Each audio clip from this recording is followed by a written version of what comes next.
खबरों में आगे बढ़ेंगे। भोजपुरी अभिनेता पवन सिंह चुनाव नहीं लड़ेंगे। पवन सिंह ने चुनाव नहीं लड़ने का ऐलान किया है। चुनाव लड़ने के लिए बीजेपी में शामिल नहीं हुआ, उन्होंने कहा है। हालांकि अभी इस तरह की चर्चा जरूर चल रही थी कि आरा से चुनावी मैदान में उन्हें उतारा जा सकता है, लेकिन अब उन्होंने क्लियर कर दिया। हाल ही में उनकी तरफ से एक पोस्ट किया गया है जिसमें वो ये कह रहे हैं कि मैं पवन सिंह अपने भोजपुरिया समाज से बताना चाहता हूं कि मैं बिहार विधानसभा चुनाव लड़ने के लिए पार्टी ज्वाइन नहीं किया था और ना ही मुझे विधानसभा चुनाव लड़ना है। मैं पार्टी का सच्चा सिपाही हूं और रहूंगा। और साथ ही गृह मंत्री के साथ एक फोटो उन्होंने शेयर की है।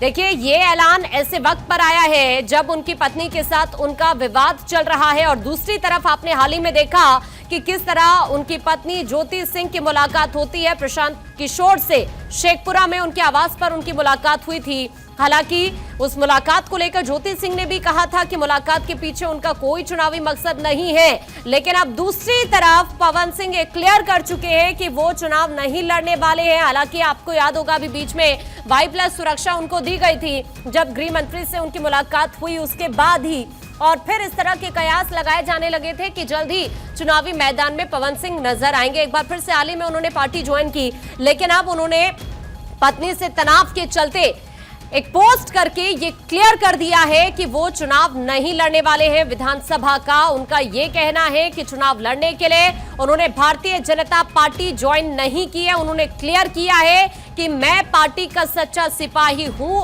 और रहूंगा, लेकिन मैं चुनाव नहीं लड़ने वाला हूं।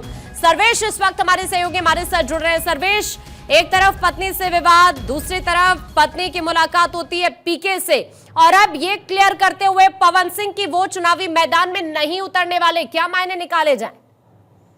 देखिए, साफ है, कल ही जब पवन सिंह की पत्नी ज्योति सिंह पीके से मिलने गई थी और उसके बाद से लगातार जिस तरीके से ज्योति सिंह पवन सिंह पर हमले कर रहे थे और पवन सिंह लगातार बचाव की मुद्रा में थे, इसको लेकर माना यही जा रहा था कि बीजेपी भी कहीं ना कहीं बैकफुट पे आ गई थी पवन सिंह को लेकर, क्योंकि बीजेपी बड़हरा विधानसभा क्षेत्र से, जो कि भोजपुर जिले का एक राजपूत बहुल इलाका है, और वहां से पवन सिंह को मैदान में उतारना चाह रही थी। लेकिन जिस तरीके से ज्योति सिंह लगातार हमलावर थी और पीके से मिलने के बाद जो राजनीतिक घटनाक्रम बदले हैं, उसके बाद बीजेपी ने साफ तौर पे कह दिया था पवन सिंह को कि वो इस बार चुनाव में नहीं उतरेंगे। बीजेपी इस बार उनको टिकट नहीं देगी, क्योंकि अगर बीजेपी उनको टिकट देगी तो निश्चित तौर से हार का खामियाजा भुगतना पड़ सकता है, क्योंकि बड़हरा सीट लगातार बीजेपी की सीट रही है। पिछली बार आरजेडी के खाते में चली गई थी, लेकिन उसके पहले तो लगातार बीजेपी उस सीट से जीतती आई है।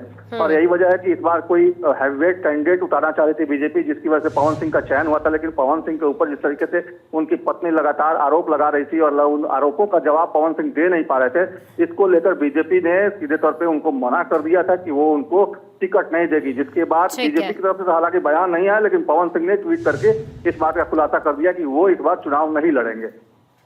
ठीक है, बहुत शुक्रिया आपका ये जानकारी साझा करने के लिए। तो देखिए, आपको बता दें कि ये क्लियर कर दिया है पवन सिंह ने कि वो चुनावी मैदान में नहीं उतरने वाले हैं, पार्टी के सिपाही हैं और रहेंगे। उन्होंने ये क्लियर कर दिया है कि उन्होंने इसलिए पार्टी ज्वाइन नहीं की थी कि वो चुनाव लड़े।